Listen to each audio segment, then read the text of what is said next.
Hello ranker समस्त को मु स्वागत करची आज भिडियो लेसन को। आज आम हिस्ट्री जो रही फास्ट यूनिट अशोक विषय पढ़ा भिडियो मध्यम जेहेतु भिडियोटा आम संपूर्ण चैप्टर कभर कर लेंथ तार बढ़ी हो भिडियोर तो से मुझे किसी पार्ट करी तो देखा फास्ट देखु ये जो भिडियो रहा TGT art syllabus RST LTR हो एसएसबी टीजीटी हो सब एग्जाम कॉमन सिलेबस रही तेणु निहाती भाव भिडियो जब भल लगे आपने कमेंट माध्यम जनइबे आदि किसी यदि इम्प्रूवमेंट दरकार सजेशन देवे। सिलेबस आम रही कौन ना अशोक विषय तीन टा कथा एक्चुअली सिलेबस देती कौन ना conquest administration and machinery activities तीन टा ऊपर फोकस करिया कहै अशोक विषय। तो अशोक आम आज जो भिडियोटी करवा से भिडियो आम अशोक आर्ली लाइफ देखा लाइफ स्केच देखा ता सहित अशोक एडमिनिस्ट्रेशन देखा सॉरी एडमिनिस्ट्रेशन कॉन्क्वेस्ट देखा ये दुईटा को आम आज देखा भिडियो तापर आउ गोटे आसो अशोक एडमिनिस्ट्रेशन तापर आसो मिशनरी एक्टिविटीज तो ये तीन टा पार्ट समुदाय रही। तो चलतु आउ डेरी नक आज क्लास को आम कौन करवा ना आरंभ करवा। जो मैंने नुआ कर चैनल अच्छा एभला भिडियो पाइबा आम चैनल को सब्सक्राइब करनियंतु एवं आमर टेलीग्राम ग्रुप रे जॉइन करनियो टेलीग्राम ग्रुप रे आर पीडीएफ नोट मु अपलोड करदेवी। तो फास्ट आम कौन करवा अशोक जो रही आर्ली लाइफ लाइफ विषय प्रथम जाना जीवन विषय जाना लाइफ स्केच विषय अशोक जाना तापर कॉन्क्वेस्ट देखा अशोक कॉन्क्वेस्ट। तो देखो प्रथम आसला अशोक विषय किसी बेसिक इंट्रोडक्शन जे अशोक फुल ना हूँ अशोक मौर्य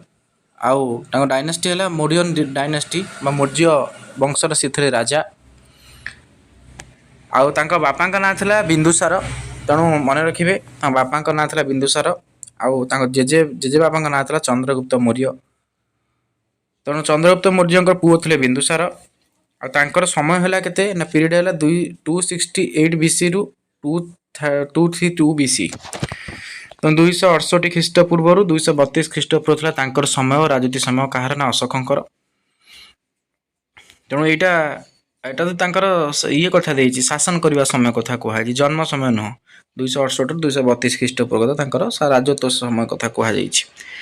आउर कैपिटल थिला पाटलिपुत्र बा पाटना जोटा मर्जी पाटलिपुत्र पाटलिपुत्र थिला राज्यर राजधानी मगधर राजधानी थिला कौन ना पाटलिपुत्र। तो ये है बेसिक इंट्रोडक्शन अशोक विषय फुल ना जो राजवंशर ना मौर्य बापा ना जेजेबापा ना राजत्व समय आ कैपिटल राजधानी कौन थी ये विषय आम जानिले। तापर आम देखा बार्थ एंड आर्ली लाइफ कथा देखा। तो देखो बार्थ एंड आर्ली लाइफ रे से अशोक जन्म होते केबे ना अराउंड 304 बीसी तेणु पाखापाखि से 304 ख्रीष्टपूर्व जन्मग्रहण करते कौ जगार ना पाटलिपुत्र से जन्मग्रहण करते माँ का ना था कौन ना सुभद्रांगी थिला माता ना था सुभद्रांगी तेणु ये थे माँ आते बड़े अशोक छोट होते से युवक समय प्रकृति कौ भाया थिला ना सी थे कौन नोन आज क्रुएल हार्श ना आग्रेसिव सी थे जड़े निष्ठुर राजा बहुत क्रुएल थे बहुत आग्रेसिव थे मैं रागी प्रकृति थे निष्ठुर प्रकृति थे कोपी प्रकृतिर लोक थे। तो जो युवक अवस्था थे से यही प्रकार लोक थे आम कहीपर क्रुएल हार्श और आग्रेसिव आते युवक समय कहला चंडाशोक कॉल्ड चंडाशोका जोटा को आम कहे अशोक द फियर्स चंडाशोक कहुए before transformation not the crown prince initially तेणु जितेबाला से कौन करते जे क्राउन कर नथिले से राजा है नथिले से यूथ समय से कौन थे ना भारी क्रुएल स्वभाव थे हार्श स्वभाव थे आग्रेसिव थे माने जोटा कौन आम कहते जे निष्ठुर कोपी क्रोधी यही प्रकार से थिले कौन ना युवक समय कहीं चंडाशोक कहते कारण से जो चंड गुण आम कहीपर जे जो ये जो भयंकर सब गुण रही जोड़ाक सब क्रुएल है हार्श लागे से कहीं चंडाशोक युवक समय कहते।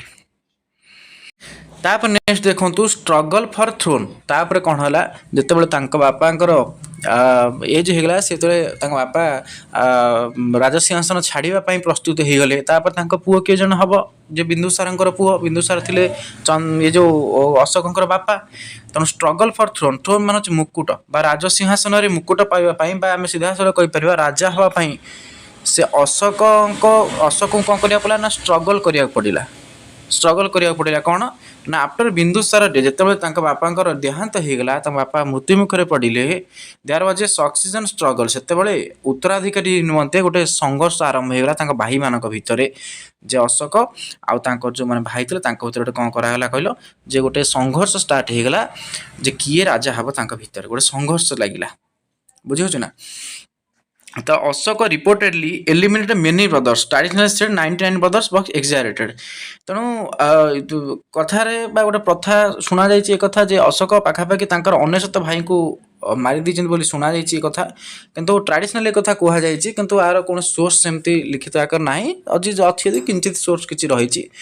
जे शुणा जा कथाटा जे पाखापाखि अशोक किंतु कौन कले प्रवृत्ति था क्रुएल हार्स प्रवृत्ति तेणु से पाखापाखि अनेशत भाई को से कौन करते ना मारी देते एलिमिनेटेड मेनी ब्रदर्स सब भाई को मारी देकी ये राजा हाँपाई चेष्टा कले कारण प्रवृत्ति से था अशोक से कैटागोरी राजा थे क्रोधी तोपी आम कहीपर कोपी आउरी क्रुएल निष्ठुर तेणुक सी भाई को भी हत्या करने पछले ना जे एलिमिनेटेड मेनी ब्रदर्स पाखापाखि केते ना पाखापाखि 99 अनेशत भाई को से कौन करते ना मारी देते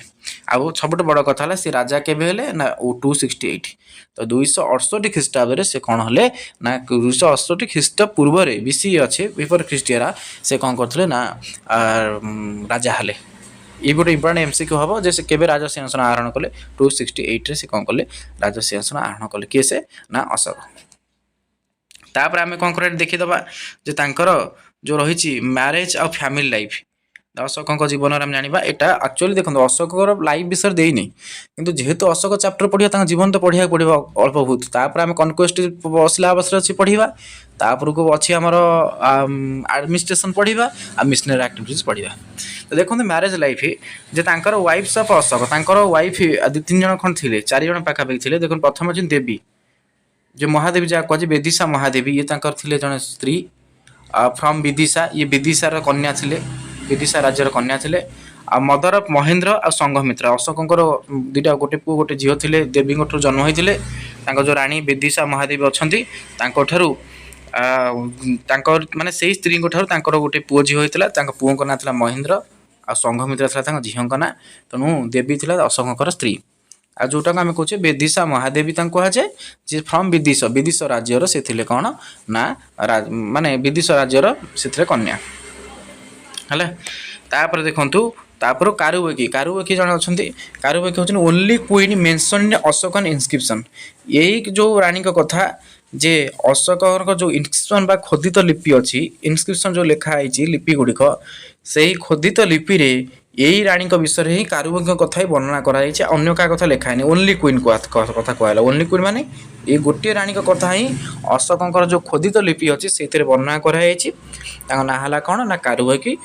आ सी थे मदर ऑफ तिबारा तेणु तिबारा सी थे माँ आ गोटे सन्तान थे अशोक तिबारा माँ थे कारुबेकी तापर आउ दी जन थे देखु तापर ये समुदाय 4टा राणी रही तो 4टा राणी रे आम 2टा पढ़ले आउ 2 जन अच्छा गोटे जन है असंधि मित्रा थे चीफ क्वीन मुख्य राणी असंधि मित्रा थे आउ जन है किए ना तिस्या रक्षा होती लेटर क्वीन परे आउ जन को सी कौन कले बहुत करते एमती 4 जन क्वीन थे ए परीक्षार एत को पचारबनी किंतु आमर जोटा अच्छी ओनली क्वीन जोटा आमर जड़े ही राणी थे जहाँ ना लिखाई अशोक इनस्क्रिप्शन ने अशोकंकर खोदित लिपि रे तेणु से जनक ना मन रखा पड़ो जी हूँ किए ना कारुबेकी यहाँ हूँ इंपोर्टाटा आउ देवी भी मन रखिदेवे कारण देवी जन्म होते किए से ना संघमित्रा आ महेंद्रा ये 2 जन परवर्ती समय मिशनरी एक्टिविटीज रे मेन रोल प्ले करेंगे तेणु आंक माँ ना था कौन ना देवी है जहाँ कहे बेदिशा महादेवी कारण से विदिशारू थे बुझीगला ये है किए ना वाइफ तापर आसवे आम चिल्ड्रेन किए थे ए चिल्ड्रेन कथा भी मन रखिदेवे चिल्ड्रेन किए थे ना महेंद्र यहाँ जानी आम ऊपर पढ़ले महेंद्र थे किए से ना तांकर पुओ स्प्रेड बुद्धिज्म टू श्रीलंका जी कि बुद्धिज्म कथा श्रीलंका को नहीं परवर्ती समय आम पढ़ा आउे संघमित्रा थे जड़े झील जी कि कौन करते टू को बोधि ट्री सापलिंग टू श्रीलंका श्रीलंका नहीं कौन ना टू को बोधि ट्री बोधि नामक गोटे गछ को नहीं कौटी ना गोटे चारा सापलिंग मान चारा टू श्रीलंका को नहीं ये सब आम आगू पढ़ा तो ये मन रखिदे पार महेंद्र जो थे बुद्ध धर्म प्रचलन करते कौटी श्रीलंका आउ संघमित्रा जो झील थे सी कौन करते बोधि ट्री है बोधि ट्री कौन करते नहीं कौ जगह को ना बोधि ट्री जो चारा थिला ताको नहीं कौटी ना श्रीलंका को तापर आउ जने थिले किए से आउ थे तिबारा तिबारा होचन किए से ना सन ऑफ कारुबेग कारुबेग आउ पुओ होचन किए तिबारा सी मन तांकर गोटे चिल्ड्रेन थिले तेणु ये एग्जाम पॉइंट रे आसो गोटे इंपोर्टेंट फैक्ट जे क्यों दी जन कौन करते मेजर रोल प्ले करते बुद्धिज्म स्प्रेड करने आब्रोड आब्रोड मान विदेश में तो मन रखिए ना किए से ना महेंद्र संघमित्रा ये दी जन कौन करते विदेश में पर्टिकुलाली श्रीलंका बुद्धिज्म बा बौद्ध धर्मर प्रचार प्रसार करते जी कि आंकर पुत्र अटंती कार माने संतान अटंती कार ना अशोक ये थे चिल्ड्रेन तो आउटे देखा 5 नंबर पॉइंट अच्छी पर्सनाली ट्रांसफॉर्मेशन तापर आम तो मूलर पढ़ी जे अशोक थे भारी क्रोधी प्रतापी आउ निष्ठुर प्रकृतिर राजा यहाँ आम अलरेडी पढ़ी मूलर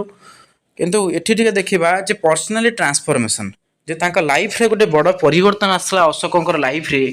जे इनिशियली मान हूँ जे प्रारंभिक भाव से थे चंडा अशोक है रूथलेस रूलर थे चंडा अशोक थे कि परवर्ती समय से धर्माशोक हो गले धर्माशोक मान हूँ धर्म रास्ता चलने राइटियस अशोक हो गले रूथलेस रूलर रु राइटियस अशोक हो गले कहीं ना प्रथमे मुंडरे पसला कौन ना क्रोध प्रतापी निष्ठुर गुण सब थिला किंतु परवर्ती समय से धर्म अशोक हो गले धर्माशोक हो गले धर्म रास्ता चलिया चिंता कले कहीं ना कारण हूँ पिले जे टर्निंग पॉइंट हूँ कौटा ना कलिंग वार जो कलिंग युद्ध होता अशोक द्वारा 261 ख्रीष्टाब्द से कलिंग 161 ख्रीष्टपूर्व से 261 ख्रीष्टपूर्व से कलिंग युद्ध मन परिवर्तन हो जाता सी जो थे चंडा अशोक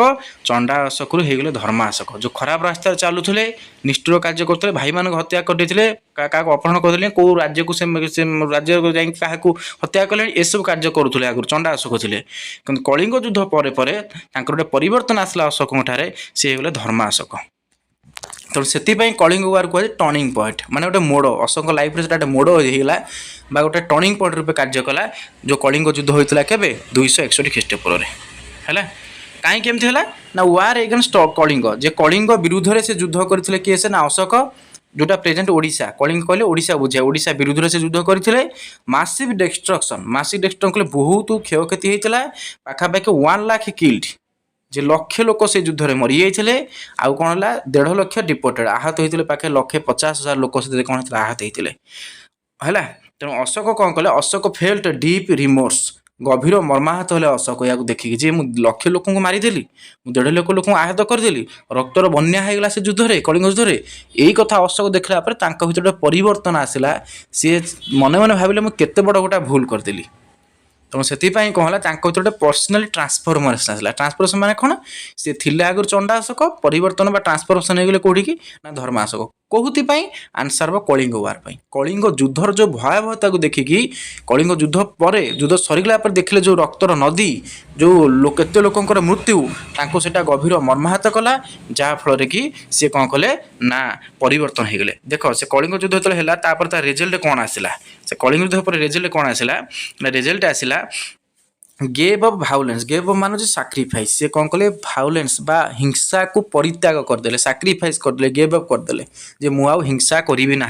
एत लोक निरीह लोक मारिदेली पाखापाखि 1.5 लाख लोक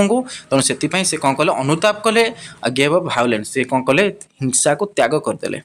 आडप्टेड बुद्धिज्म आउ से कौन कले आडप्टेड बुद्धिज्म से कौन कले बौद्ध धर्म को ग्रहण कले जो बुद्धिज्म बा बौद्ध धर्म कहे बौद्ध धर्म निजे दीक्षित हो गले बौद्ध धर्म जो अहिंसा थाए से हिंसा को परित्याग करदे से हिंसा रास्ता चलियापाई से कौन कले नॉन भायोलेंस रूट्रे चलियापाई से कौन कले आडप्ट कले बुद्धिज्म को ग्रहण कले तापर देखो रिलीजियस लाइफ आम एपर्यंत लाइफ विषय पढ़ुं कौन लाइफ रे होता से विषय आम एपर्तन पढ़ुं आम कनक्वेस्ट को जाई ना तो रिलीजियस लाइफ जो धार्मिक जीवन अच्छे कौन था ना ये पढ़िले जे कन्वर्टेड बुद्धिज्म सी कौन है ना बुद्धिज्म ग्रहण कले बुद्धिज्म माने जे से कौन कले बुद्ध अवतार ग्रहण सॉरी बुद्ध धर्म को से कौन कले ग्रहण कले कन्वर्टेड हो गले कौटी ना बुद्धिज्म को आउ इन्फ्लुएंस बाय मोंक उपगुप्त जड़े सन्यासी थिले बौद्ध सन्यासी तांको ना हला कौन ना उपगुप्त से उपगुप्तंकर द्वारा प्रभावित होगी से कौन कले ना बुद्धिज्म बा बौद्ध धर्म ग्रहण कले बुझीपार माने उपगुप्त हूँ जड़े बौद्ध सन्यासी बौद्ध धर्मर सन्यासी से उपगुप्तर इन्फ्लुएंस मान हूँ प्रभाव उपगुप्त प्रभाव आसी उपगुप्त संस्पर्श आसिकी से कौन कले ना हिंसा तो त्याग कर आगुरी युद्ध पर से कौन कले बौद्ध धर्म जो अहिंसा मार्ग चले से निजक बौद्ध धर्म कन्वर्ट कर नहीं गले माने से बौद्ध धर्म हो गले बुझीगला ये हूँ अशोकर गोटे सर्ट स्टोरी कहीपर यहाँ अशोकर लाइफ बा स्केच बा जीवन बुझीगला मुझे भावुँ समस्त आपण मैंने बुझीपारे एवं आम जा अशोकर कनक्वेस्ट जोटा सिलेबस अच्छी एगुड़ा भी जानवा कथा जोटा मुझे कहली एटा सब इंपोर्टेंट फैक्ट है तो आम देखा कनक्वेस्ट कनक्वेस्ट कौन अशोकर देखो ये जो रही कनक्वेस्ट कनक्वेस्ट मान हूँ विजय बा जय करवा बा लाभ करवा माने कौन सी गोटे से तो राजा शासन चलता गोटे राजा अन्य गोटे दुर्बल राजा उपरे कि सबल राजा पर आक्रमण करी कौन कर आणिक निज साम्राज्य मिसई दूसरा किंबा ताकू कौन कर डायरेक्ट निजे शासन करूला से राज्य को हत्या करदे से राज्य को निज कंट्रोल को नहीं आसला तो सहीटा को आम कहे इंग्राजी में कनक्वेस्ट आधिपत्य विस्तार करवा विजय करवा जितवा से कनक्वेस्ट कहुचे जे अशोक कौ कौ वार कनक्वेस्ट करते कौ युद्ध होते कौ राज्य को निज अधीन को आनी सेटा को अशोकर कनक्वेस्ट बोली कहुए बुझीपार सेटा को अशोकर कनक्वेस्ट बोली कहुए आधिपत्य विजय जय तो सेटा को कनक्वेस्ट बोली कहुए तो अशोक कौ अंचल को कनक्वेस्ट करते विजय करते कौ एरिया को कौ राज्य को सही विषय कहुए अशोक कनक्वेस्ट देखो देछि बैकग्राउंड ऑफ एक्सपेंशन पॉलिसी मान होचे आधिपत्य विस्तार करबा नियम शुणु अशोक पूर्वर अशोक बापा थे किए से बिंदुसार बापा थे चंद्रगुप्त मौर्य तो ये दी जन अशोक पूर्व थे बुझीपार तो सेतेबेले एक्सपेंशन पॉलिसी मान होची आधिपत्य विस्तार करिवार नियम से को उपाय अन्य राज्य को आनी निज राज्य मिसाउथिले को उपाय अन्य दुर्बल राज्य पर निजर आधिपत्य विस्तार करथिले सेटा कहा जाय एक्सपेंशन पॉलिसी बा आधिपत्य विस्तार करिवार नियम बा तरीका तो देखो कौन लिखाई Ashoka inherited a vast empire from Bindusara father Chandragupta Maurya माने अशोक समय रे गोटे विराट एम्पायर थिला भास्ट एम्पायर थिला काहे कहले ता कारण है अशोक पूर्व ऑलरेडी दी पीढ़ी शासन जाइए गोटे पीढ़ी है देख बिंदुसार फादर जे बापा समय बिंदुसार किसी माने किसी राज्य उपर आधिपत्य विस्तार कर किसी राज्य को निज साम्राज्य मिसई देते प्लस जेज जी थे चंद्रगुप्त मौर्य ग्रांड फादर सी कौन करते एम्पायर को बढ़ाई दे जाते माने से मरिबा पूर्व आगे फास्ट बढ़े चंद्रगुप्त मौर्य जेजेबापा तापर जो बापा बिंदुसार सी केतेक एरिया कौन करते केतेक एरिया आनिक निज राज्य में मिसई देते ताने ये दिज मला बेलू चंद्रगुप्त मौर्य आ बिंदुसार मला बेलू अशोक राजा से already Maurya empire vast empire होता भास्ट एम्पायर मान विशाल साम्राज्य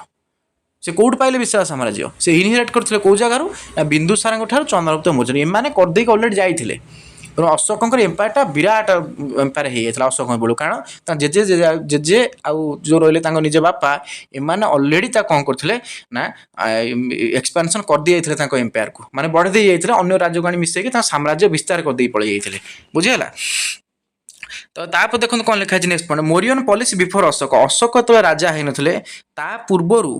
मोरियन पॉलिसी कौन थिला से को उपाय साम्राज्य विस्तार करा होतला ना expansion through wars and conquest ये जो वार और कॉन्क्वेस्ट माध्यम रे करा होतला ता मान होची अशोक पूर्वरु तांका बापा बिंदुसार और चंद्रगुप्त मौर्य समय रे वार और कॉन्क्वेस्ट द्वारा कौन करा होतला आधिपत्य वार में युद्ध माने से सब राज्य सहित युद्ध करुले युद्ध रे जीतिकी से राज्य गुडा कॉन्क्वेस्ट करुले निज साम्राज्य आने मिसाउले किंबा ताको शासन करुले बुझीपार यही तार तरीका जी पढ़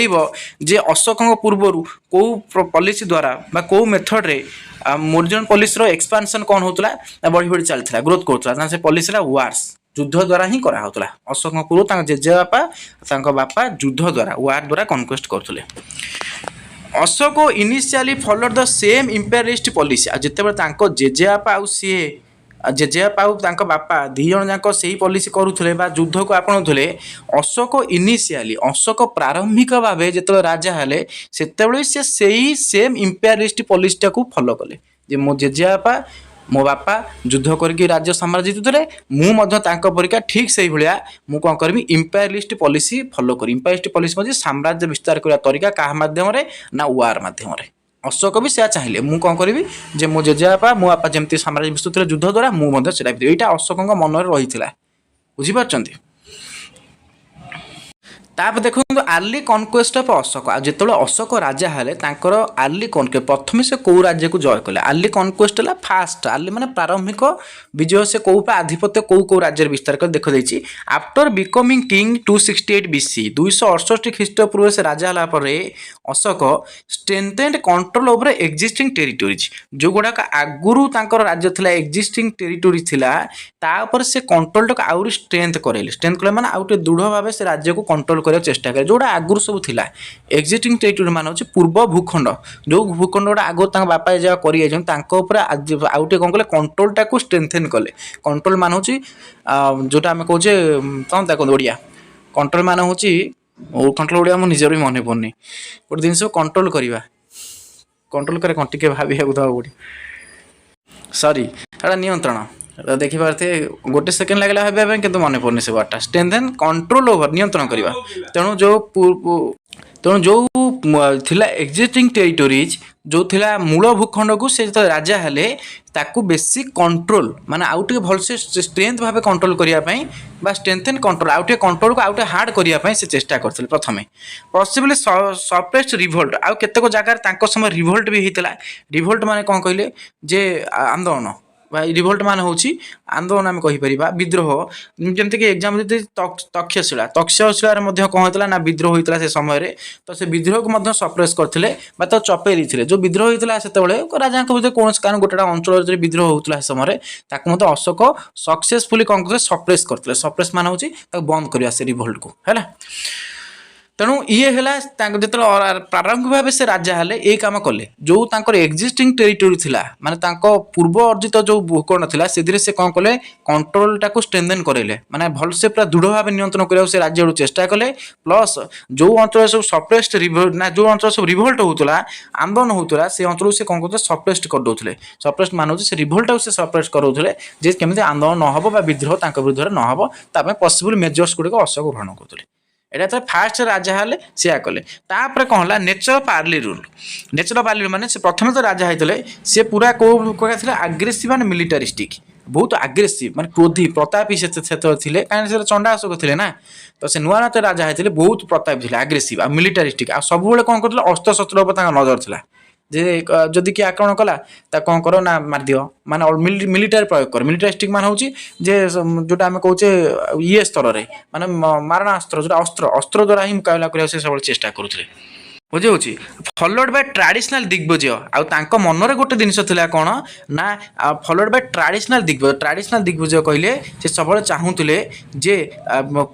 पारंपरिक दिग्विजय मान हूँ देख जो राजा सबू अंचल जीतीगला आम कहे दिग्विजय तो से रूलटा सी भी कौन करते फॉलो करते ट्रेडिशनल दिग्विजय दिग्विजय मान कनक्वेस्ट बाय वार माने मु युद्ध करी सबू अंचल को जीतबी सबू दिगरे मुझे युद्ध कर जीतबी मुझे कौन ना दिग्विजय यही कथा मन में आसीला जो से नुआ नुआ राजा होते मन चाहिए दिग्विजय मुझे कनक्वेस्ट बाय वार मु युद्ध मध्यम सब अंचल जीतीजी यही कथा अशोक मूल राजा हेले माइंड रे जिन चलता। कि देखो जो गोटे इंपोर्टेंट फैक्ट हो no detail records of multiple wars except Kalinga war किंतु सबुठ बड़ कथा हो जदियो मन में यही प्रकार चिंताधारा थिला तेणु कलिंग वार को छाड़ा कलिंग युद्ध को छाड़देला आउ डिटेल रेकर्ड किसी मिली ना मल्टीपल वार्स माने अन्य के युद्ध कर माने अन्य क्या सहित युद्ध कर अशोकंकर कौन प्रमाण मिलनी केवल गोटे बड़ युद्ध से करके दैट इज कलिंग वार ता माने आम कहीपर अशोक जो कनक्वेस्ट करते तामाने से केवल कोटा ना गोटे बड़ युद्ध जो करते सेटा कलिंग वार केवल कलिंग वार द्वारा ही से कौन करते बड़ अंचल को विस्तार करने चाहते कलिंग को नहीं जावाई चाहते कलिंग को निज अंडर ना चाहते ना सेमती वार्स विशेष बड़ वार है नहीं क्या द्वारा ना अशोक द्वारा तो अशोक कनक्वेस्ट कहले मेजरली से कलिंग वार को बुझेगा कारण से सबुठ बड़ विजय तो अशोक कनक्वेस्ट माने इनडायरेक्टली अर्थ हूँ कलिंग वार एटा मन रखिए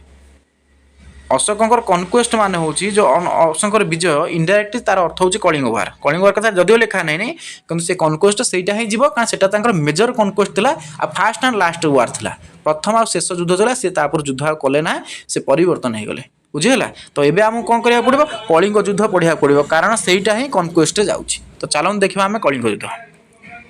तो देखो कलिंग वार विषय पढ़ा कारण अशोक जो कनक्वेस्ट करते विजय लाभ करते जीति आधिपत्य विस्तार करते केवल गोटे युद्ध करते कलिंग वार आउ सेमती गोटे रेपुटेड युद्ध किसी होता है fast and last war of Ashok तेणु सहीटा को आम पढ़ा पड़ो कनक्वेस्ट तेणु कलिंग वार कौन देखिए लोकेशन ऑफ कलिंग प्रथम कलिंग क्यों अंचल जाऊँगी कलिंग प्रेजेंट ओडिशा बर्तमान ओडिशा आउ प्लस नॉर्दर्न आंध्र प्रदेश जो रही उत्तर भाग ताकू नहीं कलिंग से तो कलिंग अंचल कले से एरिया बुझा मिलता जो present day of Odisha plus northern Andhra Pradesh जो एवं अच्छी तार उत्तर आउ ओडिशार टोटालटा को कलिंग बोली कहला से समय इंपोर्टाट सिटी से कौन थी ना समपा आउ गोटा कौन था तोशाली ये थी कलिंगर इंपोर्टाट सहर तापर देखु स्ट्राटेजिक इंपोर्टान्स कलिंगर कौन थी स्ट्राटेजिक इंपोर्टान्स कौन जे कलिंगर गुरुत्व कौन थी ना कलिंगर गुरुत्व थी यह कंट्रोल्ड कोस्टल ट्रेड रूट जे कोस्टल ट्रेड रूट कहले जो कोस्टल उपकूल दे जो सब ट्रेड वाणिज्यिक पथ था सेटा कलिंग द्वारा ही कंट्रोल होता जेहेतु कलिंगटा सिचुएटेड थिला कौ जगार ना आम कहीपर बे ऑफ बेंगल बंगोपसागर पाखापाखि था ओडिशाटा ना बंगोपसागर पाखापाखि जेहेतु कलिंगटा बंगोपसागर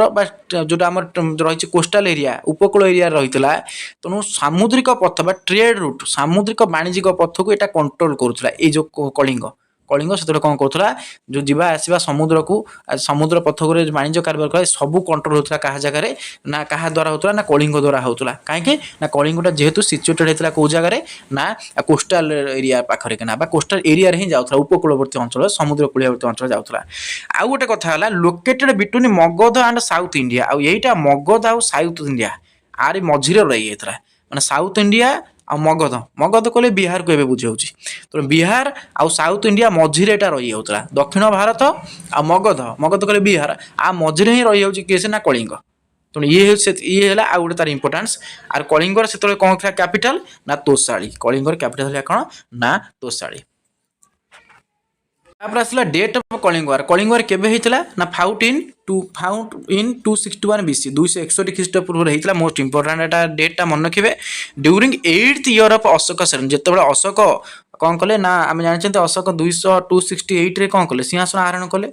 तो 268 आहरण कले से कौन कले ना 261 ठीक 8 वर्ष पर जेतोटा बिफोर ख्रीष्टिया पछुआ पछुआ कले आगू जीव मसीहाटा तेणु ये कौन है 8th ईयर जो 8 वर्ष होता सिंहासन आहरण 8 वर्ष जो से 8th ईयर रे ये कौन कले ना आकर कौन है कहल ना कलिंग युद्ध होता है पचारे परीक्षा जे अशोकଙ୍କର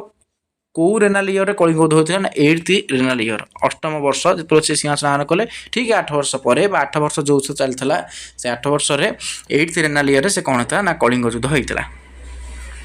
तापर नेक्स्ट क्वेश्चन आसो कजेस नेक्स्ट कनसेप्ट आस causes of Kalinga war very important एटा जे काहे कि कलिंग वार है अशोक कहीं कलिंग को जीतिया चाहिए तार कारण कौन ना तार देखो केतरा कज दे प्रथम पॉलिटिकल कज राजनीतिक कारण कौन ना राजनीतिक कारण होची कलिंग वाज इंडिपेंडेंट सेते बेले कलिंग स्वाधीन राज्यर मानवा स्वाधीन राज्यर मान्यता पाई माने कलिंग को मौर्य शासन कर पार नथिला कलिंग गोटे स्वाधीन राज्य भाव कौन होता ना प्रतिष्ठा लाभ करथिला नॉट अंडर द मौर्यन कटला सेते बेले मौर्य माने कलिंग को निज अधीन को नहीं पारि नथिले Ashoka wanted to complete Mauryan expansion तेणु अशोक देखिले सबू एरिया गुड़ाक पाखापाखि मेजर एरिया आम अधीन को मौर्यन एम्पायर को आसी सारा किंतु गोटे बाकी अच्छी से कलिंग ये इंडिपेंडेंट होकर रही स्वाधीन होकर रही ये मौर्य अंडर को आसी पारुनी से कलिंग अशोक मनरे गोटे wanted to complete Mauryan expansion से भाविले जे जदि मु कलिंगटा को मो एम्पायर मिसई देवी ताहले कौन हो कहल जे मु कंप्लीट करदेवी मौर्यन एक्सपांशन जो मौर्य साम्राज्य जो विस्तार होची कलिंगटा मिसीगला मु जानी मो मौर्य साम्राज्य पूरा कंप्लीट हो गला कारण ये गोटे रही कलिंग एरिया जे आउ सब एरिया को आमर जय कर सारे मौर्यन एम्पायर किंतु गोटे एम्पायर रही गोटे एरिया रही कलिंग सहीटा आम जय कर पारना तेणु से मनरे गोटे आसला जे मु कलिंग को जीति गले मत लगे मु मौर्यन एक्सपांशन कंप्लीट करदेली मौर्य साम्राज्य को कम्प्लीटली कौन कली विस्तार करदेली मौर्य साम्राज्य को ଏଇଟା ଅଛି ପଲିଟିକାଲ କଜ୍, ଏଇଟା ଅଛି ରାଜନୈତିକ କାରଣ କଳିଙ୍ଗ ୱାର୍ର। ଏଇଟା ତାଙ୍କ ମନରେ ଗୋଟେ ଆଶା ଆସିଲା। କ୍ଲିଅର। ତାପରେ ଦେଖନ୍ତୁ ଆସିଲା ଇକୋନୋମିକ୍ କଜ୍। ଇକୋନୋମିକ୍ କଜ୍ରେ କ'ଣ ଆସିବ ଯେ ଅର୍ଥନୈତିକ କାରଣ କ'ଣ, Kalinga controlled important sea trade roots. ମୁଁ ଏଟା କହିଥିଲି ଯେ ଯେହେତୁ କଳିଙ୍ଗଟା ସମୁଦ୍ର କୂଳରେ ଆମର ଓଡ଼ିଶାଟା ସମୁଦ୍ର ଉପକୂଳବର୍ତ୍ତୀ ଅଞ୍ଚଳ ଯାଉଛି କୋଷ୍ଟାଲ ବେଲ୍ଟରେ, ତେଣୁ ଯେହେତୁ କଳିଙ୍ଗଟା ଆମର ରହୁଛି ଉପକୂଳ ଅଞ୍ଚଳ ବେ ଅଫ୍ ବେଙ୍ଗଲ ପାଖରେ, ତେଣୁ Kalinga control important sea trade route, ଯେଉଁ ସବୁ ଇମ୍ପୋର୍ଟାଣ୍ଟ ସି ଟ୍ରେଡ୍ ରୁଟ୍ ରହିଛି ବା ସି ଟ୍ରେଡ୍ ରୁଟ୍ ମାନେ କହିଲେ ସାମୁଦ୍ରିକ ବାଣିଜ୍ୟ ପଥ, ଯେଉଁ ସାମୁଦ୍ରିକ ପଥ ଦେଇକି ଆମର ଯେଉଁ ସମୁଦ୍ର ପଥ ଦେଇକି ଆମର ବାଣିଜ୍ୟ হয় ଅନ୍ୟ ଦେଶ ସହିତ, ତେଣୁ ସେଇଟା କଳିଙ୍ଗ ଦ୍ୱାରା କଣ୍ଟ୍ରୋଲ ହେଉଥିଲା। ଯେହେତୁ କଳିଙ୍ଗଟା ସେଇ ଉପକୂଳରେ ଅବସ୍ଥିତ, ତେଣୁ ସବୁ ପ୍ରକାର ବାଣିଜ୍ୟ ପଥକୁ ବା ବାଣିଜ୍ୟ କାରବାରକୁ କଣ୍ଟ୍ରୋଲ କିଏ କରୁଥିଲା ନା କଳିଙ୍ଗ କରୁଥିଲା। ସେତେବେଳେ କଳିଙ୍ଗର ଯେଉଁ ଲୋକାଲ ରୁଲର ଥିଲେ ସିଏ କ'ଣ କରୁଥିଲେ, କଣ୍ଟ୍ରୋଲ କରୁଥିଲେ। ଆକ୍ସେସ୍ ଟୁ ବେ ଅଫ୍ ବେଙ୍ଗଲ ଟ୍ରେଡ୍, ଆଉ ଯେଉଁ ବେ ଅଫ୍ ବେଙ୍ଗଲ ବଙ୍ଗୋପସାଗର ଦେଇକି ଯେତେ ସବୁ ବାଣିଜ୍ୟିକ କାରବାର ହେଉଥିଲା ସେଇଟାକୁ ମଧ୍ୟ କଳିଙ୍ଗ ସହଜରେ ଆକ୍ସେସ୍ କରିପାରୁଥିଲା। ବୁଝି ହେଉଛି ନା। ତ ଏଇଟାକୁ ଯେତେବେଳେ ଦେଖିଲା କିଏ ସେ ନା ମୋରିୟନ୍ ଯିଏ ଅଶୋକ ଥିଲେ, ସେ ଦେଖିଲେ, ସେ ଭାବିଲେ ଯେ କଳିଙ୍ଗ ସମୁଦ୍ର କୂଳରେ ଅଛି ବୋଲି ତାର ସୁବିଧା ହେଉଛି, ସେ କ'ଣ କରିପାରୁଛି ନା ସି ଟ୍ରେଡ୍ ରୁଟ୍କୁ କଣ୍ଟ୍ରୋଲ କରିଦେଉଛି। ମାନେ ସମୁଦ୍ର ପଥରେ ଯିବା ଆସିବା ବାଣିଜ୍ୟ କରିବାକୁ ତାଙ୍କୁ ବି ହଇରାଣ ହେଲା ଅଶୋକଙ୍କୁ, କାରଣ ସେ କାହା ଦେଇ କଳିଙ୍ଗ ଦେଇ ଯିବାକୁ ପଡ଼ିବ ତାଙ୍କୁ। ତେଣୁ ସେଥିପାଇଁ ତାଙ୍କୁ ଟିକେ ପ୍ରୋବ୍ଲେମ୍ କରେଇଲା ସେଟା। ଆଉ ବେ ଅଫ୍ ବେଙ୍ଗଲରେ ଯେଉଁ ଟ୍ରେଡ୍ କରାଯିବା କଥା ସେଇଟା ମଧ୍ୟ କଳିଙ୍ଗକୁ ଇଜି ହେଲା, କିନ୍ତୁ ମୌର୍ଯ୍ୟ ନେପାଳକୁ ଇଜି ହେଲା, କାରଣ କଳିଙ୍ଗଟା ମୌର୍ଯ୍ୟ ଅଣ୍ଡରରେ ନଥିଲା। ତ ସେଥିପାଇଁ ସେ ଭାବିଲେ ଯଦି ମୁଁ କଳିଙ୍ଗଟା ଜିତିଯିବି ତାହେଲେ ମୁଁ ମଧ୍ୟ କ'ଣ କରିବି, ମୋ ଏରିଆ ସେଟା ହେଇଗଲେ ମୁଁ ସି ଟ୍ରେଡ୍ କରିପାରିବି ବା ସି ଟ୍ରେଡ୍ ରୁଟ୍ରେ ଯିବା ଆସିବା କରିବା ମୋତେ ସୁବିଧା ହେବ, ମୁଁ ମଧ୍ୟ ବେ ଅଫ୍ ବେଙ୍ଗଲ ଦେଇକି ଟ୍ରେଡ୍କୁ ଆକ୍ସେସ୍ କରିପାରିବି ବଙ୍ଗୋପସାଗର ଦେଇକି। ଏ କଥା ତାଙ୍କ ମାଇଣ୍ଡ ହେଲା, ଏଟା ହେଲା ଅର୍ଥନୈତିକ କାରଣ ଯେ ସେ ଭାବିଲେ ଏହା ଦ୍ୱାରା କ'ଣ ହେବ, ମୋର ଅର୍ଥନୈତିକ ବିକାଶ ହେବ, ଅନ୍ୟ ସହିତ ମୁଁ କ'ଣ କରିବି, ବେପାର ବାଣିଜ୍ୟ କରିପାରିବି ଇଜିଲି বা ଫ୍ରିଲି, ତେଣୁ ମୋର ଡେଭଲପମେଣ୍ଟ ହେବ, ମୋ ମୌର୍ଯ୍ୟ ନେପାଳ କ'ଣ ହେବ, ଡେଭଲପମେଣ୍ଟ ହେବ। ତ ଇଏ ଦୁଇଟା ହେଲା ପଲିଟିକାଲ ଆଉ କ'ଣ ଇକୋନୋମିକ୍ କଜେସ୍ କଳିଙ୍ଗ ୱାର୍ର। ତେଣୁ ଦେଖନ୍ତୁ ତାପରେ ଦେଇଛି ଷ୍ଟ୍ରାଟେଜିକ୍ କଜ୍। ଆଉ କିଛି କାରଣ ଥିଲା କ'ଣ ନା Kalinga was located between north and south India. ଆଉ କଳିଙ୍ଗ ଏମିତି ଗୋଟେ ପୋଜିସନରେ ଥିଲା, ସେ ନର୍ଥ ଇଣ୍ଡିଆ ଆଉ ସାଉଥ୍ ଇଣ୍ଡିଆ ମଝିରେ ପଶିଥିଲା। ଧର ନର୍ଥ ଇଣ୍ଡିଆ ଏଇଠି ରହିଲା, ସାଉଥ୍ ଇଣ୍ଡିଆ ରହିଲା, ଏ ମଝିରେ କ'ଣ ଥିଲା, କଳିଙ୍ଗ ଥିଲା। ତ ଏ ଜାଗାରେ ଯେତେବେଳେ ମନେକର ଏଇ ଯେଉଁ କଳିଙ୍ଗ ଉପରେ ମନେକର ଏଇ ଜାଗାରେ ମଗଧ ମୌର୍ଯ୍ୟ ନେପାଳ ରହିଲା, କିଛି ଧର ଏ ଅଞ୍ଚଳ ମନେକର ରହିଲା, ସାଉଥ୍ ଇଣ୍ଡିଆର ମନେକର କିଛି ଅଞ୍ଚଳ ରହିବ, ତେଣୁକରି ମଝିରେ ଯେଉଁ ରହିଯାଇଛି କଳିଙ୍ଗ, ଏଇଟା ପ୍ରୋବ୍ଲେମଟି କଲା କ'ଣ ପାଇଁ ନା ମିଲିଟାରୀ ମୁଭମେଣ୍ଟ ପାଇଁ। କାହିଁକି ନା ଇମ୍ପୋର୍ଟାଣ୍ଟ ଫର୍ ମିଲିଟାରୀ ମୁଭମେଣ୍ଟ ହେଉଛି କେତେବେଳେ ବି କିଏ ଆନ୍ଦୋଳନ ତା ମିଲିଟାରୀ ମୁଭମେଣ୍ଟ କରିପାରେ, କାହିଁକିନା ମଝିରେ ସେ ରହିଗଲା ମାନେ କେତେବେଳେ କେଉଁ ପଟ ମୌର୍ଯ୍ୟ ନେପାଳକୁ ମଧ୍ୟ ସେ ଆକ୍ରମଣ କରିପାରେ। ତ ସେଇଟାକୁ ମଧ୍ୟ ଆଙ୍କୁ କ'ଣ କଲା ନା ଆଙ୍କୁ ବ୍ୟଥିତ କଲା, କାହାକୁ ନା ଅଶୋକଙ୍କୁ, ଯେ ଯେହେତୁ ଏଟା ମଝିରେ ରହିଛି ନର୍ଥ ଆଉ ସାଉଥ୍ ଇଣ୍ଡିଆ ମଝିରେ, ତ ନର୍ଥ ଇଣ୍ଡିଆ ତ ପ୍ରାୟ ମଗଧ ବେପାରୀଙ୍କଟା ଯାଉଥିଲା ବା ଅଶୋକଙ୍କ ରାଜ୍ୟ ଯାଉଥିଲା, ତେଣୁ ସିଏ ପ୍ରାୟ ଆଡ଼େ ଆମର କଳିଙ୍ଗ ଛାଡ଼ିଲା ପରେ ସବୁ ଏରିଆ ପାଖାପାଖି ଥିଲା କାହାର ନା ମୌର୍ଯ୍ୟ ନେପାଳ। ତେଣୁ କେଉଁ ମୁହୂର୍ତ୍ତରେ ବି କ'ଣ ହେଇପାରେ ନା ମିଲିଟାରୀ ମୁଭମେଣ୍ଟ ମାନେ ସେମାନେ କରିପାରନ୍ତି, ମାନେ ସୈନିକମାନଙ୍କ ଦ୍ୱାରା ଆକ୍ରମଣ। ତେଣୁ ଏଇଟା ବି ଗୋଟେ ଅଶୋକଙ୍କ ମନରେ ଗୋଟେ କ'ଣ କଲା ଯେ ଗୋଟେ ସନ୍ଦେହ ସୃଷ୍ଟି କଲା, ଯେହେତୁ ଆର ପୋଜିସନଟା କାହାର ପୋଜିସନ, କଳିଙ୍ଗର ପୋଜିସନଟା ହିଁ ତାଙ୍କୁ ଡାଉଟ୍ କରାଇଲା ଯେ ଯେଉଁ ପୋଜିସନ ଅଛି ତାଙ୍କ ପାଇଁ ଡେଞ୍ଜର, ଅଶୋକ ପାଇଁ ଡେଞ୍ଜର। କେତେବେଳେ ଯଦି ମିଲିଟାରୀ ମୁଭମେଣ୍ଟ ହେଲା, ତେଣୁ ସେଇଟାରେ ଅଶୋକଙ୍କର କ'ଣ ହେବ, ଅସୁବିଧା ହେବ। ତେଣୁ ଅଶୋକ ଚାହୁଁଥିଲେ ମିଲିଟାରୀ ମୁଭମେଣ୍ଟ ହେବା ପୂର୍ବରୁ ସିଏ ଆଗତୁରା ମିଲିଟାରୀ ମୁଭମେଣ୍ଟ କରେଇକି ବା ମିଲିଟାରୀ ମାନେ ଯେଉଁଟା କହନ୍ତି ଆମର ଆଟାକ୍ କରିକି ସେ ଅଶୋକକୁ ନିଜ ଏରିଆରେ ମିଶି ଦେବା ପାଇଁ ଚାହୁଁଥିଲେ। ରହିବ କାହିଁକି ପୁଣି ଅଳିଆ, ବୁଝିହେଉଛି। ସେ ଏଇ ଦୃଷ୍ଟିରେ ଦେଖୁଥିଲେ କିଏ ସେ ନା ଅଶୋକ କଳିଙ୍ଗକୁ, ଏବେ ଯେଉଁଟା ଆମର ଓଡ଼ିଶା ଅଛି, ବୁଝିପାରୁଛନ୍ତି। ତେଣୁ ଇଏ ତିନିଟା ଥିଲା ତାର ମାନେ ମେନ୍ କଜ୍। ତାପରେ ଦେଖିବା ଆମେ ବ୍ୟାଟଲ୍, କେମିତି ଯୁଦ୍ଧ ହେଲା, ଯୁଦ୍ଧରେ କ'ଣ ହେଲା। ଦେଖନ୍ତୁ କଳିଙ୍ଗ ଯୁଦ୍ଧ କିଭଳି ହେଲା। ତ ଏଠି ଦେଇଛି ଯେ ଫିୟର୍ସ ଆଣ୍ଡ ବ୍ରୁଟାଲ ୱାର୍, ମାନେ ପୁରା ଭୟଙ୍କର ଯୁଦ୍ଧ ଥିଲା। ଆଉ ଯେଉଁଟା କୁହନ୍ତି ପୁରା କରି ମାନେ ବ୍ରୁଟାଲ ୱାର୍ ମାନେ ହେଉଛି ମାନେ ଯେଉଁଟା କୁହାଯାଏ ଆଉ ଶେଷ ନାହିଁ, ତାର ଶେଷ ସୀମା ଯେଉଁଟା କୁହନ୍ତି ପୁରା ହିଂସାତ୍ମକ, ଯେଉଁଟା କହନ୍ତି ପୁରା ମରଣାତ୍ମକ। ଆଉ ଯେଉଁଟା ବ୍ରୁଟାଲ ମାନେ ଆଉ ଯେଉଁଟା ଭାବିପାରିବେ ପୁରା ଲାଷ୍ଟ ମାନେ ନିଷ୍ଠୁରତାର ଲାଷ୍ଟ ମାନେ ଷ୍ଟପେଜଟା, ସେଇଟା ହେଲା ବ୍ରୁଟାଲ ୱାର୍। ତେଣୁ ପୁରା ଏଇଭଳିଆ ଗୋଟେ ଭୟଙ୍କର ଯୁଦ୍ଧ ହେଲା କଳିଙ୍ଗ ଯୁଦ୍ଧଟା। Fought on the banks of river Daya, ଏଇଟା ଦୟା ନଦୀ କୂଳରେ ହେଇଥିଲା। ଏ ଯେଉଁ ଯୁଦ୍ଧ ହେଇଥିଲା, ଏଇ ଯେଉଁ କଳିଙ୍ଗ ଯୁଦ୍ଧ, ସେଇଟା ଆମର ଦୟା ନଦୀ କୂଳରେ ହେଇଥିଲା, ନିୟର ଧଉଳି ଓଡ଼ିଶା। ତେଣୁ ଧଉଳି ଓଡ଼ିଶା, ଓଡ଼ିଶାର ଧଉଳି ନିକଟବର୍ତ୍ତୀ ଦୟା ନଦୀ କୂଳରେ କଳିଙ୍ଗ ଯୁଦ୍ଧ କ'ଣ ହେଇଥିଲା ନା ହେଇଥିଲା, ଅଶୋକ କରେଇଥିଲେ।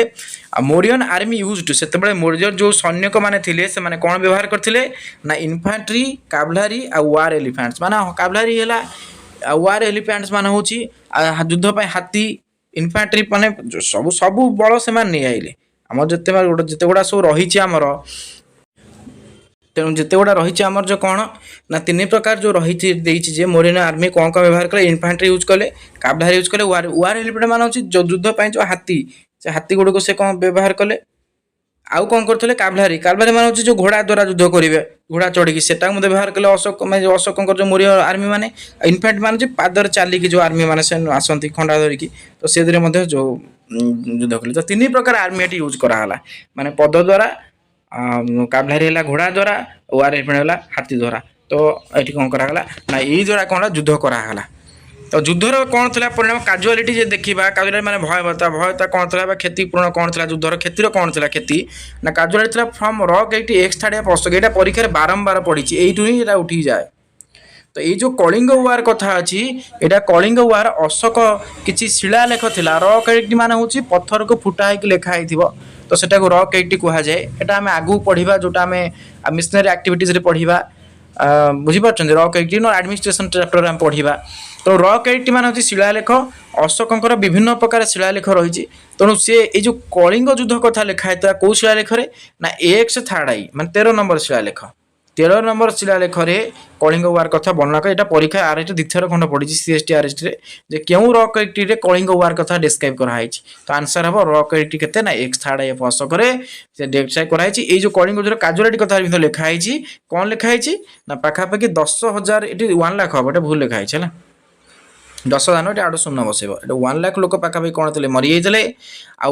जो 1.5 लाख लोक डिपोर्टेड होते आ मेनी मोर डायड लेटर परवर्ती समय आहरी केते लोक मरले हिसाब ना भावतु जदि लक्षे लोक मरवे गोटे वार रे तमें लक्षे लोक केते लोक माने मरवे से देखिए से सिनेरीटा को जो देखिए से वास्तव आखि देखिए 1 लाख डेड हो पड़ी थे तो कौड़े लगे तो मेनी मोर डायड लेटर बहुत आहत मत 1.5 लाख ऊर्ध हेले बहुत लोग परवर्ती समय मरीगले किए किसी पड़ी this is one of the earliest record war casual figure in history यहाँ हूँ इतिहास सबुठार अर्लीस्ट रेकर्ड वार ये वार के नथिला यहाँ प्रथम अर्लीस्ट रेकर्डेड वार गोटे रेकर्ड कला भाया युद्धटा होता तेणु यहाँ कलिंग युद्ध ये कथा ये जो युद्ध एत क्षति होली कौट जना पड़े ना रॉक 80 एक्स थाड़ी कलिंग युद्ध कथा अशोकंर त्रयोदश शिलालेख 13 नंबर शिलालेख यहाँ जना पड़े काजुआलिटी कथा जो कलिंग वार केते काजुआलिटी होता तापर देखु कन्सिक्वेन्सेस ऑफ कलिंग वार जो युद्धटा है तार फलाफल कौन आसला अशोक तो विजय हेले माने तो नॉर्मल कथा आम जानीगले एत लोक मारदे तो पाखापाखि अशोक कौन है विजय लाभ कले तेणु कन्सिक्वेन्स कौन है कन्सिक्वेन्सेस कौन है कलिंग वार प्रथम है 1 number consequence most important consequences कौन ना अशोक ट्रांसफॉर्मेशन जो अशोक कौन है से बदली गले अशोक भितर गोटे परिवर्तन आसीगला जे सी जो चंडा अशोक होकर नरसंहार करुले से परिवर्तन हो कौन ना deeply moved by the suffering से जंत्रणा कौन है मन आंदोलित है गभीर भाव आंदोलित है सफरिंग मान हूँ पेन जंत्रणा मन भर आंदोलित है फेल्ट रिमोर्स तापर कौन है सी अनुताप कले कौन है बहुत जोर अनुताप कले दुख प्रकाश कले बुझीपार तो सी कौन कले रिनाउंस से त्याग करदे कौन ना भायोलेंस से दिन से कौन कले भायोलेंस हिंसा को त्याग करदे आउ कौटा त्याग कले ना आग्रेसिव वार जो प्रतापी है कि जो युद्ध करुले आग्रेसिव क्रोधान्वित हो युद्ध करते भी कौन कले से रिनाउंस करदे त्याग करदे तेणु यहाँ अशोक ट्रांसफर हो गए माने जो चंडा अशोक थे से चंडा अशोक रू कौन हो धर्मा अशोक कहीं ना से अधर्मर रास्ता अहिंसार रास्ता से कौन कले भायोलेंस आग्रेसिव वार को यहाँ कौन कले त्याग करदे जगह कौन कले रिमोर्स अनुताप कले से कहले मु अनुताप करी कौन भाविले ना धर्म विजय जे से चिंता कले मु ये अधर्म विजय न करी मु धर्म विजय करी धाम विजय करी जे धर्म द्वारा ही मु विजय करी धर्म द्वारा ही विजय करी कथा मन गोटे आसला चिंताधारा परिवर्तन हो गला अशोक तेणु यहाँ है तार प्रथम फलाफल तो 2 नंबर फलाफल देखा कौन अच्छी तो 2 नंबर फलाफल हूँ कलिंग वार कौन ना आडप्शन ऑफ बुद्धिज्म तापर से मुझे कही मूल से कौन कले Ashok become follower of Buddhism से कौन कले कलिंग वार पर सेटा भी पढ़ी जे अशोक आरएसटी नुह ता पूर्व पढ़ी 2022-21 मसीह सीएसटी जे अशोक कलिंग युद्ध पर से कौ धर्म ग्रहण करते Buddhism J Ashok became follower of Buddhism Ashok कौन कले बुद्ध धर्मर कौन हो गले ना गोटे जन फॉलोअर हो गले तो यहाँ को आपण मैंने मन रखिए आ प्रोमोटेड अहिंसा तापर से कौन कले बुद्ध धर्म दीक्षित होगी नॉन भायोलेंस अहिंसा प्रमोट कले धाम आ धर्म विषय धाम कले धर्म विषय प्रचार प्रसार से स्टार्ट कले ये है कलिंग वार 2 नंबर फलाफल तापर आउ कौन है ना पॉलिसी चेंज तापर तांकर पॉलिसी मध्य चेंज से करदेले कौन पॉलिसी चेंज कले ना फ्रॉम दिग्विजय दिग्विजय मूलर कही कौन ना कनक्वेस्ट बाय वार युद्ध द्वारा जितवा को कहा जाए दिग्विजय जे सबू दिग को जे आक्रमण कर जीतीज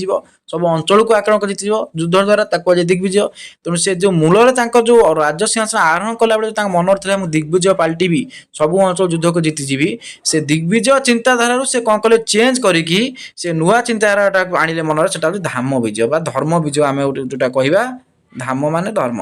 धाम विजय बा कनक्वेस्ट बाय मोरालिटी द्वारा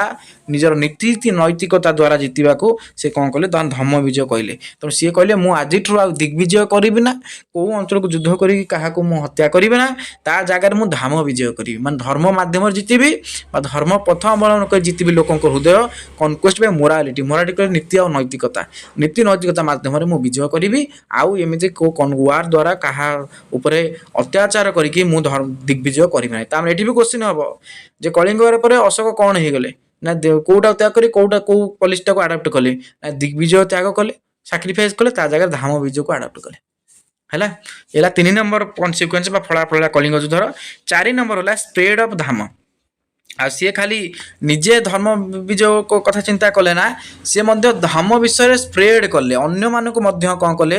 अन्य मानक निकट में धाम कथा बा धर्म कथा को विस्तार कले आलोचना करें अन्य मानक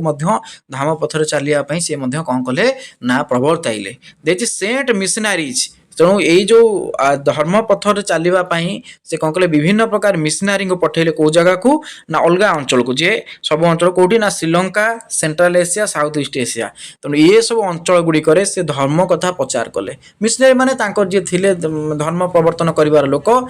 से पठेकी कहले जाओ सबुआड़े धर्म प्रचार प्रसार कर मुझे कौन करी ना जे धर्म विजय कर समस्ते मतलब धर्म रास्ता चलतु समस्त मोराल रास्ता चलतु कई कौन न करूँ ना वार कर दिग्विजय हासिल करने उद्देश्य न रखु यही कथा को स्प्रेड करने धाम नीति को स्प्रेड करने से विभिन्न प्रकार मिशनारीज को धर्म जो मैंने सब प्रचार प्रसार कर से लोक मान कौन कले विभिन्न अंचल को पठे जमी श्रीलंका को पठे सेंट्रल एशिया को पठे साउथ ईस्ट एशिया को पठे प्रचार प्रसार करने बुझीगला ये थिला कौन ये थिला अशोकंकर कनक्वेस्ट जो विजय कनक्वेस्ट क्या मध्यम करते ना से गोटे ही कनक्वेस्ट करते कौन ना सेटा हूँ आमर कलिंग कलिंग को से कनक्वेस्ट करते जीति जोटा कहे कलिंग वार बोली कलिंग वार जीति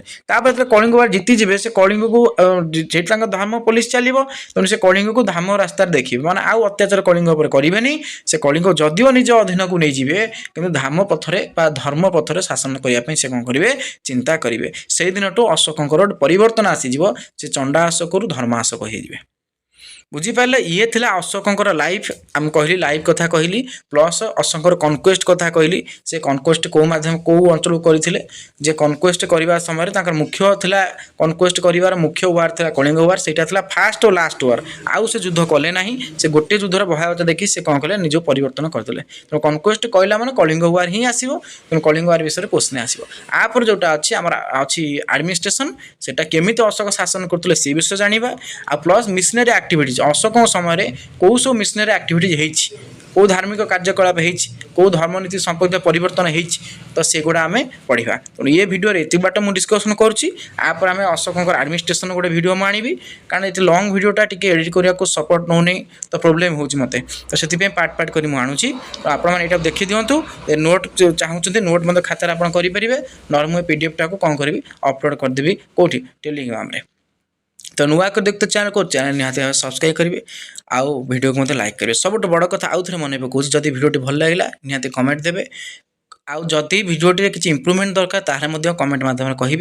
जदि भिडियो को छाड़ा आउ किसी कथा आप डाउट तार कमेंट जनइबे